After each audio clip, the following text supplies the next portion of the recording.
Washington, the Justice Department just dropped a trove of new documents and hundreds of videos from the Jeffrey Epstein files. At exactly 6:01 a.m., beneath a wall of microphones and flags, a federal official leaned forward and delivered a sentence that was never meant to be comforting this morning.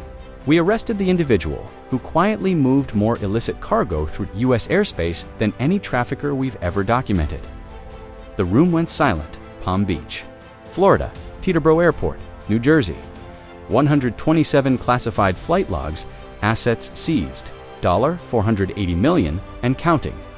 An international trafficking network spanning the Caribbean, the eastern seaboard, and deep into federal blind spots. And at the center of it, all a private. Pilot. No cartel tattoos, no aliases, no violent.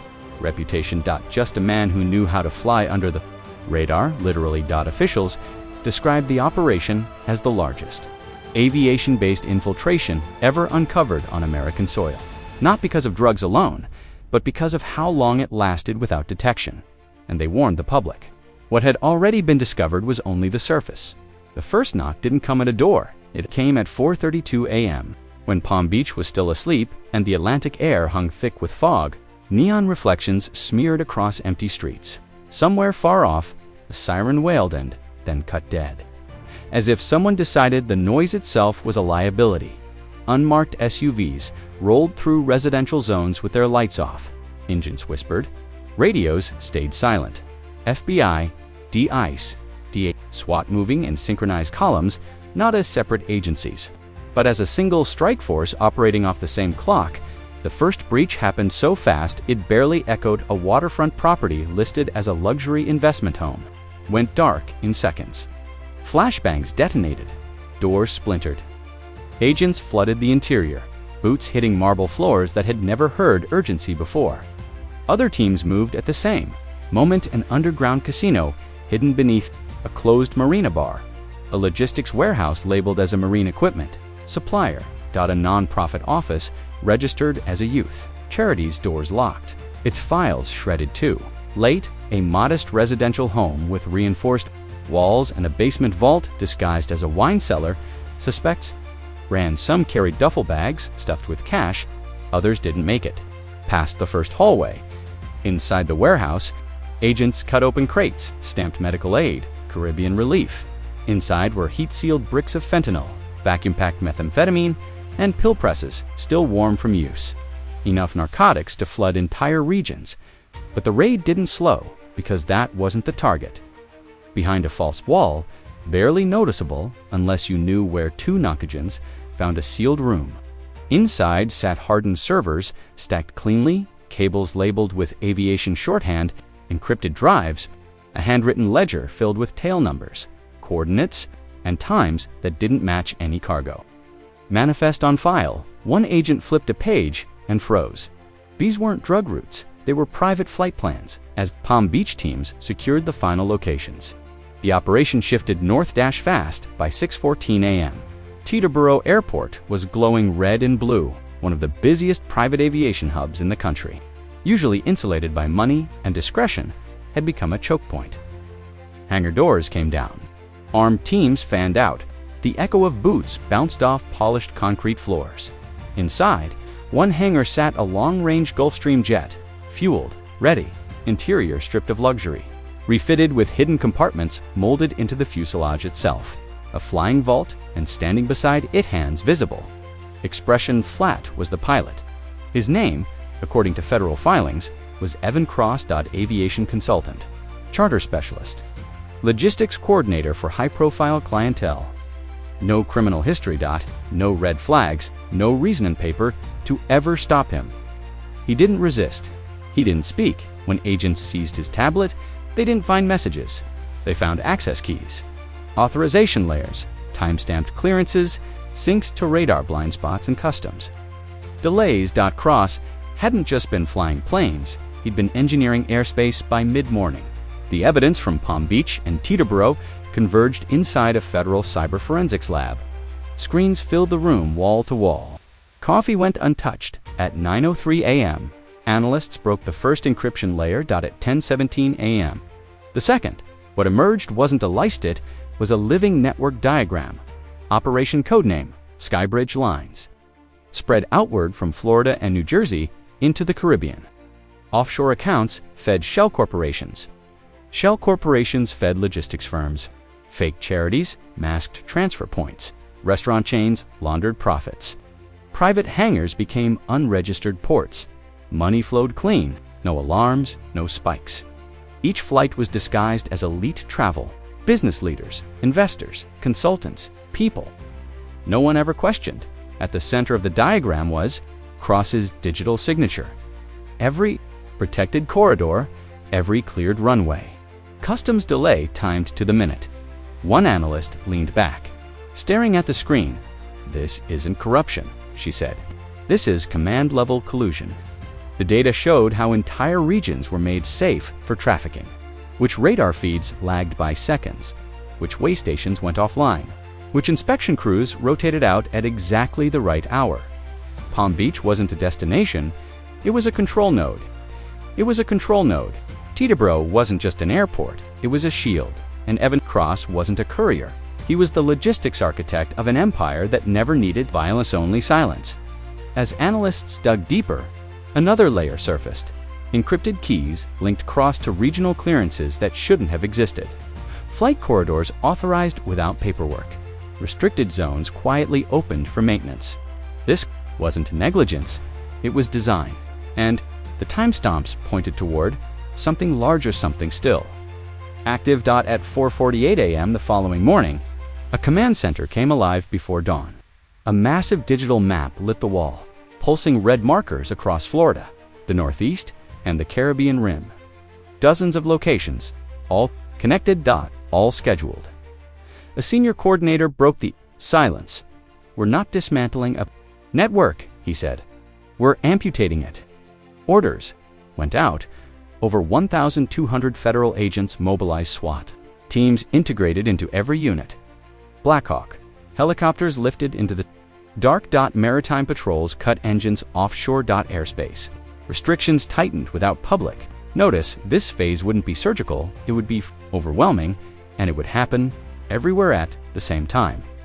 The first helicopters crossed the coastline just as the sky began to lighten.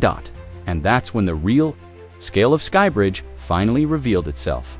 Disclaimer: this story is a fictional dramatization, inspired by real-world issues, and is told solely for storytelling purposes. The first helicopters crossed the coastline, just as the sky began to break. From above, Florida looked calm, peaceful, marinas still, highways empty. But on the command center wall, the map told a different story. Red markers, blinking in perfect synchronization. Each one a node in a system that had been hiding in plain sight for years. At 5:12 a.m., the order was given. Execute. Across southern Florida. Strike teams hit simultaneously.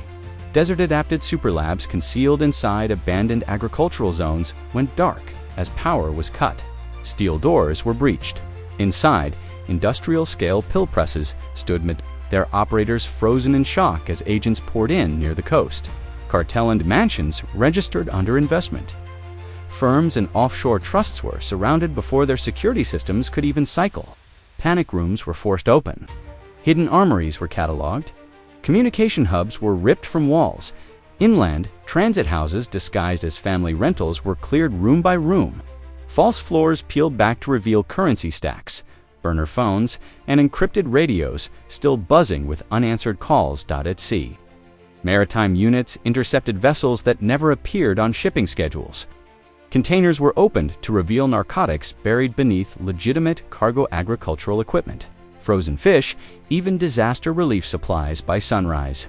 The Caribbean routes were collapsing. But this was never just Florida. In New Jersey, armored vehicles rolled through industrial corridors near Teterboro. Private storage facilities used as temporary holding zones between flights were breached. Inside, agents found manifests rewritten dozens of times, each version designed to survive a different level of inspection. Convoys were stopped mid-route on highways that had been cleared minutes earlier through falsified maintenance alerts. Drivers were detained. Trucks were opened. Inside were weapon components, bulk cash, and sealed containers marked for aerial transfer. By 11:30 a.m., Arrests were stacking faster than intake teams could process. Them, cartel lieutenants, financial facilitators, logistics coordinators, fixers, who had never been photographed near drugs but had signed off on everything. Else. And then came the names no one expected to see. Inside a secured evidence room, investigators began opening the final batch of seized servers. These weren't cartel machines, they weren't even disguised, they were government-grade. Internal logs, patrol schedules, shift rotations, inspection rosters, email archives stamped with agency. Headers. Patterns emerged quickly, gaps that aligned perfectly with flight. Arrivals, inspection teams reassigned minutes before landings, surveillance cameras offline during specific windows. Raid, plans leaked before warrants were signed. This wasn't isolated, it was systematic. Dozens of law enforcement officers across multiple jurisdictions were flagged. Border agents paid through layered crypto wallets. Judges receiving consulting retainers routed through shell nonprofits. Legislators whose campaigns were quietly funded by logistics firms, tied directly back to Skybridge. One investigator stared at the screen. Jaw tight? They didn't avoid law enforcement, he said. They built their own version of it. As arrests widened, the emotional toll surfaced. Veteran officers were pulled aside, men and women who had spent decades wearing the badge, now confronted with evidence that their partners had been on the cartel payroll. One agent refused to look at the screen. Another asked to step outside, hands shaking. In one briefing room, a senior commander was quietly escorted out in cuffs. No announcement, no press release, just the sound of a door closing behind him. The message was clear. No one was untouchable anymore. As the day wore on, analysts zoomed out. The map expanded beyond Florida and New Jersey. Lines stretched west, south, and offshore. Trucking contractors tied to agricultural subsidies. Fake green energy grants used to move equipment. Ports operating under altered manifests, approved months in advance. Tons of narcotics had moved weekly without triggering alarms, not because the system failed, because it had been instructed not to see. And at the center of it, every authorization, every clearance, every protected route was Evan Cross. Interrogators finally sat across from him late that night. The pilot looked exhausted, not afraid. When asked why he did it, he didn't talk about money, he talked about access. I didn't move drugs, he said calmly. Moved people who mattered. That's when investigators understood the final phase. Skybridge was never meant to be temporary. Buried in the recovered files was a long-term blueprint, a permanent aerial logistics headquarters operating beyond any single cartel. A shadow transportation authority capable of moving anything, anywhere, without oversight. Not just narcotics, influence. Control. Power. One.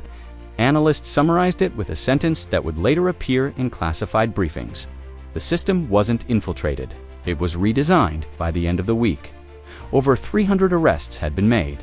Assets were frozen. Flights grounded. Shell corporations dissolved overnight.